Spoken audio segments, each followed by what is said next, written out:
नमस्कार, CSK news में आपका स्वागत है दोस्तों। आज गया 25 जुलाई। फटाफट ब्रेकिंग न्यूज़ निकल के आ रही है, करके आपको विस्तार से बताएंगे। चंद्रयान 3 के बाद इसरो का नया मिशन तैयार। 30 जुलाई को 6 उपग्रहों को एक साथ PSLV C56 को भेजा जाएगा अंतरिक्ष। इसरो ने दी बड़ी खुशखबरी।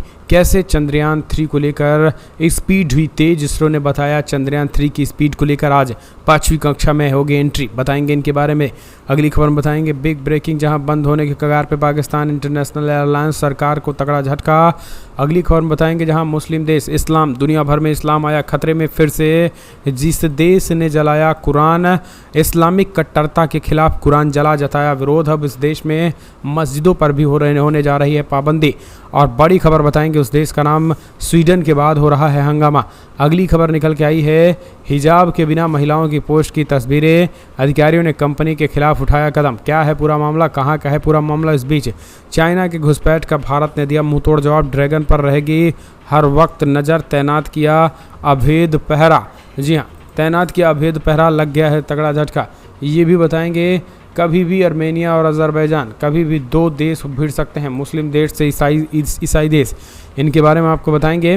कनाडा में हिंदू छात्र की मौत के बाद हिंसक हमला, ये हम आपको बताएंगे। इस बीच भारत ने कैसे रोक दिया अमेरिका का चावल, तार तार होने लगा अमेरिका के खुले पुल, ये भी हम आपको बताएंगे। चाइना के आने लगे बुरे दिन, कैसे आधी आबादी बेरोजगारी की कगार पर, रिपोर्ट आते ही मची खलबली, इकॉनमी धड़ाम। एक एक करके बताएंगे, लेकिन उससे पहले एक छोटा सा अगर आपने चैनल को सब्सक्राइब नहीं किया तो पल पल के अपडेट के लिए चैनल को सब्सक्राइब करना ना भूलें। दोस्तों, दरअसल पहली जो बड़ी खबर निकल के आई वो ये है कि अच्छी खबर, खुशखबरी इसरो ने दी है। चंद्रयान 3 के बाद इसरो का नया मिशन तैयार। 30 जुलाई को 6 उपग्रहों के साथ PSLV C56 को भेजा जाएगा अंतरिक्ष। चंद्रयान 3 के सफल प्रक्षेपण के बाद इसरो अब नया मिशन लॉन्च करने वाला है। भारतीय अंतरिक्ष अनुसंधान संगठन इसरो अपने अगले मिशन की तैयारी कर रहा है और जल्द ही इसे अंजाम देने वाला है। दरअसल आपको बता दें, भारतीय अंतरिक्ष एजेंसी 30 जुलाई को 6 यात्री उपग्रहों के साथ PSLV C56 मिशन लॉन्च करेगी। इसरो ने बताया है कि 6 यात्री उपग्रहों के साथ PSLV C56 को 30 जुलाई को सुबह 6:30 बजे सतीश धवन अंतरिक्ष केंद्र श्रीहरिकोटा से लॉन्च किया जाएगा। सिंगापुर के साथ किया गया था तैयार। आपको बता दें, DSSR उपग्रह को सिंगापुर की रक्षा विज्ञान और प्रौद्योगिकी एजेंसी ST इंजीनियरों के बीच साझेदारी से बना था। ये केवल और केवल ये काम करेगा कि हर मौसम में ये काम करेगा, और हर मौसम में, चाहे अंतरिक्ष विभाग के तहत, केंद्रीय सार्वजनिक क्षेत्र के तहत ये उपक्रम जो है वो हर मौसमों में काम करेगा। और ये खास करके आपके मौसम में दिन और रात के कवरेज प्रदान करने की अनुमति देगा। यानी DSR हर मौसम में दिन और रात को कवरेज प्रदान करने की अनुमति देगा, और इससे कई फ़ायदे होंगे जो वो हम आपको बताएंगे। अगली एक और अपडेट, चंद्रयान 3, वैज्ञानिकों ने बताया इसकी स्पीड और रफ्तार को लेकर के किया बड़ा खुलासा। दरअसल चंद्रयान 3 आज लगभग 25 जुलाई है और आज दोपहर 2 से 3 बजे के बीच में अगली कक्षा में मैन्यूवरिंग होगा। यानी ये अगली कक्षा में मैन्यूवरिंग होगा, बाकायदा 5वीं कक्षा में पहुंच जाएगा। अभी 4थी कक्षा में है, और तब इसकी अपूजी जो है वो 71,000 किलोमीटर के बढ़ाकर 1 लाख किलोमीटर के आसपास की जाएगी। आपको बता दें, इसरो वैज्ञानिकों को चंद्रयान 3 को 1 लाख किलोमीटर की ऑर्बिट में इसलिए डालना है ताकि वो लूनर ट्रांसफ़र ट्रेजेक्ट्री यानी चंद्रमा की ओर जाने वाले हाईवे पर जा सके। लेकिन इस हाईवे पर जाने से पहले चंद्रयान 3 को स्पीड बढ़ाई जाएगी।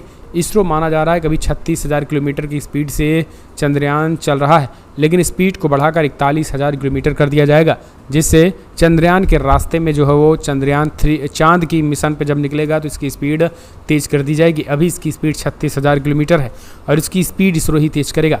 एक और खबर निकल के आई है दोस्तों, खतरे में इस्लाम, दुनिया भर में लगातार मुसलमानों का विरोध। अब एक और देश ने जलाया कुरान, जताया विरोध। मुस्लिम कट्टरता के खिलाफ लिया तगड़ा एक्शन, हुआ उसकी कई जगहों पर हमला, दूतावासों पर। दरअसल स्वीडन के बाद अब डेनमार्क ने कुरान जलाकर इस्लामिक कट्टरता का विरोध जताया है। दोस्तों, फ्रांस ने किस तरीके से हमला हुआ था। फ्रांस में हमले के बाद अब यूरोपीय देश इस्लामिक टेररिज्म के खतरे के साए में आ चुके हैं। यही कारण है कि अब इस्लामिक आतंकवाद तेज़ी के साथ बढ़ रहा है। इस इस्लामिक आतंकवाद को कुचलने के लिए पूरी तरीके से सरकार के साथ साथ अब ऐसे सिस्टम भी काम करने लगे हैं जो यहाँ देखा जाए तो खतरनाक सिचुएशन में काम करने लगे हैं। अगर हम बात करें तो अब सबसे बड़ी खबर निकल के आई है दोस्तों, डेनमार्क ने इस पूरे चीज़ को जो है वो जला कर खास करके डेनमार्क ने पूरी तरीके से कुरान जलाया और वहाँ पर इस्लामिक कट्टरता का पुरजोर विरोध किया है। तो कमेंट्स माध्यम से अपने सुझाव दें। हालांकि आपको बता दें, डेनमार्क में अब जलाए गए, स्वीडन के बाद डेनमार्क में जलाए गए इस कुरान का बगदाद के दूतावास पर हमला बोल दिया गया है। धावा बोलने पहुंचे इराकी, बगदाद में दूतावास पर धावा बोलने बड़े पैमाने पर इराकी पहुंचे हैं। और इस साल बकरीद के दिन स्वीडन में कुरान जलाई गई थी। ऐसी ही घटना डेनमार्क में एक बार फिर से सामने आई है। शुक्रवार को डेनमार्क में डास्को पैट्रियाट समूह ने कुरान का अपमान किया, इसमें आग लगा दी। कि इससे गुस्साए इराकियों ने बगदाद इराक में प्रदर्शन किया और कड़ी सुरक्षा वाले ग्रीन जोन में हमला कर दिया। लगातार जो इस्लाम का विरोध हो रहा है, एक और अपडेट निकल के आई है दोस्तों, चाइना की घुसपैठ को भारत ने दिया मुंहतोड़ जवाब। ड्रैगन पर रहेगी हर वक्त नज़र, तैनात किया भेद पहरा। दक्षिणी चीन सागर में चीन की चालबाजी को नाकाम करने के लिए भारत ने बड़ा कदम उठाया है। चीन के तेवर को देखते हुए भारत ने द्विपक्षीय रणनीतिक और रक्षा साझेदारी को दर्शाते हुए वियतनाम को अपना in service missile corvette INS कृपाण गिफ्ट किया है। अधिकारियों की माने तो ये पहली बार है जब भारत ने किसी मित्र विदेशी देश को पूरी तरीके से ऑपरेशनल कॉर्बेट सौंप दिया है।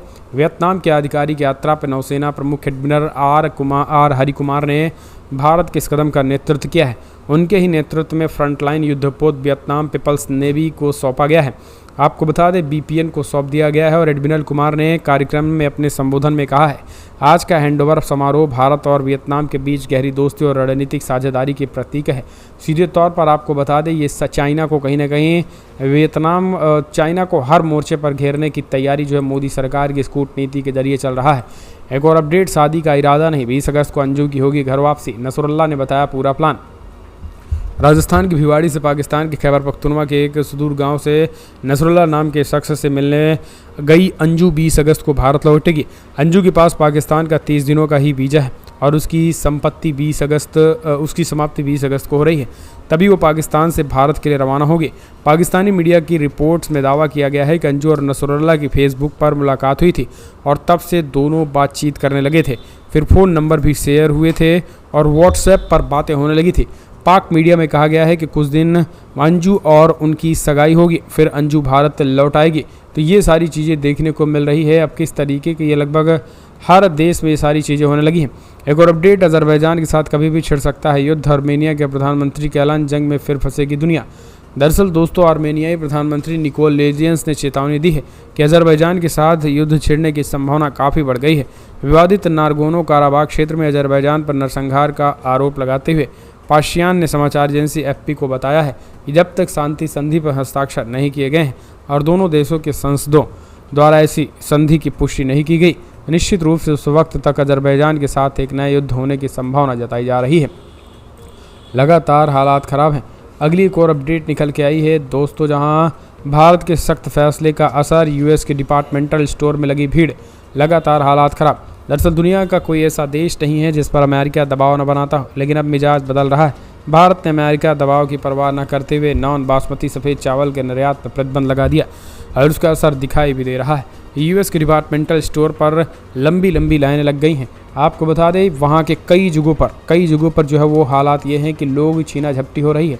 इस छीना झपटी को देखकर एक ही बात याद आता है, वाकई में प्रधानमंत्री मोदी की कूटनीति और भारत की सुपर पावर जो बनने की नीति थी वो धीरे धीरे सच होती चली जा रही है। तो इस पर आप क्या कहेंगे, अपने सुझाव देना ना भूलें। अगली एक और अपडेट, ड्रैगन के अच्छे दिन खत्म हो गए हैं, अब फिर से बुरे दिन की शुरुआत होने जा रही है। आधी आबादी बेरोजगार है। रिपोर्ट आदि देखा जाए तो ड्रैगन के अंदर खलबली मच चुकी है। दुनिया में अपनी विस्तारवादी नीतियों के कारण बदनाम चीन के बुरे दिन समीप आ गए हैं। एक रिपोर्ट ने चौंकाने वाला खुलासा किया है, उसने चीन में कोहरा मचा दिया है। दरअसल चीन के एक प्रोफेसर ने कहा कि मार्च में ही देश की युवा बेरोजगारी 50% के करीब पहुंच गई। प्रोफेसर के इस दावे के बाद चीन के सांख्यिकी ब्यूरो एनएस के आधिकारिक आंकड़ों पर बहस शुरू हो गई। वहीं देखा जाए एनएस की तरफ से कहा गया कि 16 से 24 तक की उम्र के लोगों के लिए मार्च महीने की बेरोजगारी दर 19.7% थी, मगर अब नए दावे के बाद सरकार के दावे पर सवाल खड़े हो रहे हैं। इसी बीच चीन की इकोनॉमी ग्रोथ भी काफ़ी ज़्यादा कम आकी जा रही है। अनुमान लगाया जा रहा है कि पिछली शताब्दी से कम होता जा रहा है। वही देखा जाए पिछली तिमाही से भी कम गवाह दे रहा है। ये बेरोजगारी दर लगातार बढ़ती जा रही है, बल्कि किसी देश के लिए ये महामारी जैसी साबित हो रही है। वहीं देखा जाए बेरोजगारी दर जितना ज़्यादा होगी, देश की अर्थव्यवस्था उतनी ही कमज़ोर होती जाएगी। यानी देखा जाए जहाँ एक तरफ अर्थव्यवस्था में आगे निकल रहा था चीन, दूसरे विश्व में दूसरे नंबर पर था, लेकिन वही देखा जाए करारा झटका लग रहा है। इसकी सबसे बड़ी वजह है बेरोजगारी। आप इसे किस तरह से देख रहे हैं, अपनी राय कमेंट के माध्यम से दीजिए। एक बड़ी खबर निकल के आ रही है पाकिस्तान से। आपको पता लगातार अर्थव्यवस्था चरमराती जा रही है पाकिस्तान की। वहीं देखा जाए सरकार ने इंटरनेशनल एयरलाइंस को लेकर हाथ खड़े कर दिए। बड़ी अपडेट निकल के आ रही है, पाकिस्तान की अर्थव्यवस्था इतना बद से बदतर हो गई है कि अब एयरलाइंस नहीं चला सकता है पाकिस्तान इंटरनेशनल एयरलाइंस ठप होने वाली है। एयरलाइंस को अब और संचालन करने के लिए राष्ट्रीय कोष में धन नहीं बचा है, यह कोष पहले ही खाली हो चुका था। ऐसे में अब उसके पास एक दिन के संचालन भर का भी बजट नहीं बचा है। एयरलाइंस 600 अरब देखा जाए पाकिस्तानी रुपए के घाटे में चल रहा है। पाकिस्तानी सरकार ने अब इसे पूरी तरह से सीज करने को माना है। वही देखा जाए एक्सपर्ट का भी कहना है कि इसे बंद कर दिया जाए, नहीं आने वाले समय में देश की हालत और भी बद से बदतर हो जाएगी। एक शीर्ष अधिकारी के हवाले से न्यूज इंटरनेशनल को बताया कि पीआई और सऊदी अरब से लगभग 5 अरब करोड़ डॉलर का लोन पहले से भी लिया गया है। यानी देखा जाए तमाम देशों से कर्ज से घिरा पाकिस्तान अब आर्थिक संकट के बीच पूरी तरह से फंस चुका है। देखा जाए सारी सुविधाएं एक के बाद एक बंद होती जा रही हैं, महंगाइयां लगातार आसमान छू रही हैं। इसे आप किस तरह से देख रहे हैं। वही एक और बड़ी खबर निकल के आ रही है, मुस्लिम देश में एक ऐसा भव्य मंदिर तैयार हो रहा है जिसे देखकर सारे मुस्लिम देश हैरान हो गए। बड़ी अपडेट निकल के आ रही है, संयुक्त अरब अमीरात में रहने वाले हिंदू श्रद्धालु अगले साल अबू धाबी में एक भव्य मंदिर का निर्माण कराने जा रहे हैं। और देखा जाए ये मंदिर 27 एकड़ में फैला रहेगा। यह मंदिर अगले साल 18 फरवरी को आम जनता के लिए खुल जाएगा। इसका निर्माण कार्य अपने अंतिम चरम पर पहुंच चुका है। देखा जाए जिस तरह से यूएई में अब खुलने वाला है हिंदू मंदिर। देखा जाए अमीरात प्रधानमंत्री दौरे के बाद लगातार हिंदू समुदाय को बढ़ावा दे रहा है, और जिस तरह से अब एक भव्य मंदिर का निर्माण किया जा रहा है विदेशों में, लगातार देखा जाए हिंदुओं का वर्चस्व बढ़ता जा रहा है। इसमें पीएम मोदी का दौरा एक अहम रोल अदा कर रहा है। वही एक और बड़ी खबर निकल के आ रही है, स्वीडन में कुरान जलाने से गुस्साया इस्लामिक देशों का ओआईसी उठाने जा रहा है बड़ा कदम। आप देख रहे होंगे कि दुनिया भर में लगातार आए दिन कुरान जलाए जा रहे हैं। इन सबको लेकर अब ओआईसी कड़ी प्रतिक्रिया लेने जा रहा है। इस्लामिक देशों के संगठन ऑर्गेनाइजेशन ऑफ इस्लामिक कंट्रीज ने स्वीडन को मिले विशेष दूत का दर्जा रद्द करने का भी फैसला कर लिया है। यह फैसला 2 जुलाई को किया गया था, और देखा जाए मीटिंग होने के बाद सिफारिशों के आधार पर किया गया। रविवार को देखा जाए इसका औपचारिक ऐलान भी किया गया। स्वीडन में पिछले काफी समय से पवित्र कुरान के विरोध में, या तक विरोध के साथ साथ कुरान को भी जलाया गया था, जिसको लेकर तमाम 57 मुस्लिम देशों ने इसका विरोध किया था। और देखा जाए ओआईसी ने कुरान के अपमान को बर्दाश्त से बाहर बताया है। स्वीडन में पिछले दिनों कुरान के साथ देखा जाए इराक के झंडे को भी जला दिया गया था। ओआईसी महासचिव सिहान इब्राहिम ताह ने बताया है कि सिफारिशों के बाद इसकी जमकर निंदा की जा रही है। आप इन सबको किस तरह से देख रहे हैं, जैसे आए दिन लगातार मुस्लिम देशों में ही अब कुरान जलाया जा रहा है। वैसे आप बताइएगा कि मस्जिद और कुरान को लेकर आपकी क्या राय है। वैसे आपको बताया जाए इस्लामिक देशों में अब खास तौर पर हिजाब को लेकर भी विवाद शुरू हो चुका है। हिजाब ठप करने से महिलाओं की फोटो छाप दी गई थी कर्मचारियों की हिजाब के बिना, तो ईरान में कंपनी को बंद कर दिया गया है। बड़ी अपडेट निकल के आ रही है, ईरान के अधिकारियों ने देश की सबसे बड़ी ई कॉमर्स कंपनी के एक दफ्तर को बंद करा दिया। मामला क्या है जरा ये समझिए। आपको बताते चले कि उसने न्यायिक कार्रवाई शुरू की गई है। इसकी सबसे बड़ी वजह है कि कुछ महिलाएं जो कंपनी में काम कर रही थी, उनकी तस्वीर बिना हिजाब के पेपर में छाप दी गई थी। इन सब को लेकर देखा जाए बड़ा कदम उठाया ईरान ने और कंपनी को ही बंद कर दिया है। यह कदम इस्लामिक ड्रेस कोड लागू करने के लिए पिछले सप्ताह जारी का अभियान का हिस्सा था, और इसमें अमेजन कही जाने वाली डिलकॉल कंपनी को पूरी तरह से बंद कर दिया गया है। आप इसे किस तरह से देख रहे हैं, जिस तरह से लगातार हिजाब को लेकर बड़ी बड़ी कंपनियों के ऊपर प्रतिक्रिया की जा रही है, और अब देखा जाए कहीं ना कहीं इस्लाम संकट में आ रहा है और इसे अपने जोर जबरदस्ती से चलाने की कोशिश की जा रही है। आपकी क्या राय, अपनी राय कमेंट के माध्यम से दीजिएगा। ऐसे और बड़ी खबर ट्विटर से निकल के आ रही है। आपको पता चले कि आए दिन एलॉन मस्क ट्विटर से खिलवाड़ कर रहे हैं। अब फिर से ट्विटर का लोगो बदल गया गया। दरअसल पहले आपको बताया ट्विटर का लोगो चिड़िया था, फिर उसके बाद एक दिन कुत्ता किया गया। आज बता दें कि एक्स बना दिया गया। बड़ी अपडेट निकल के आ रही है, आपको पता है एलॉन मस्क ट्विटर का अधिग्रहण करने के बाद आए दिन लगातार बदलाव करते नजर आते हैं। इस बीच एलॉन ने फिर से ट्विटर में एक बड़ा बदलाव कर संकेत दे दिया है, लेकिन आज जो बदलाव रहा वो काफी दिलचस्प रहा। आपको पता है ट्विटर को एक्स लोगो से प्रदर्शित किया जा रहा है, आप साफ फोटो में देख सकते हैं। वहीं चलते एक और बड़ी अपडेट निकल के आ रही है, आपको बताते चलें कि चीन में लगातार देखा जाए एक के बाद एक बड़े खुलासे हो रहे हैं। इस बीच देखा जाए चीन के विदेश मंत्री किंग गैंग अचानक गायब हो गए हैं। इन सब को लेकर बड़ा खुलासा हो रहा है कि आखिर कहां है। चीन के विदेश मंत्री किंग गैंग को लेकर न्यूयॉर्क टाइम्स ने बड़ा खुलासा किया। न्यूयॉर्क टाइम्स के अनुसार गैंग के लापता होने की वजह एक महिला पति के साथ विवाह संबंध बताया जा रहा है। बताते चले चीन के विदेश मंत्री किंग गैंग काफी समय से लापता चल रहे हैं। उन्हें सार्वजनिक रूप से आखिरी बार 25 जून को देखा गया था, यानी आज उन्हें 1 महीने गायब हुए हैं। विदेश मामलों में उप मंत्री रेडुका यदुच्चर के से बैठक भी हुई थी। इस बैठक के बाद लगातार गैंग गायब ही चल रहे हैं। इन सबको लेकर आपकी क्या राय है? क्या ये कोई नई ड्रैगन की चाल है जिस तरह से लगातार बताते हैं? वहीं देखा जाए सी जिनपिंग इसको लेकर चिंता जाहिर कर रहे थे, लेकिन ड्रैगन पर विश्वास नहीं किया जा सकता है, खुद ही गायब कराए होंगे। ये तमाम कयास लगाए जा रहे हैं। वैसे आपकी क्या राय है जिस तरह से विदेश मंत्री किसी देश के गायब हो जा रहे हैं? अपनी राय कमेंट के माध्यम से दीजिएगा। चलते एक और बड़ी अपडेट निकल के आ रही है। जी हाँ, बड़ी खबर निकल के आ रही है, मॉस्को में 2 इमारतों पर ड्रोन अटैक किया गया है। फिर से आतंकी हमले की आशंका जताई जा रही है रूस से। बड़ी खबर निकल के आ रही है, रूस और यूक्रेन के बीच जारी तानाशाही और तेज होती जा रही है। मॉस्को के मेयर सेंग सोबियान में फिर से एक बार झड़प देखने को मिल रही है। तनाव बढ़ते जा रहा है। तड़के सुबह देखा जाए 2 इमारतों पर ड्रोन गिरता है।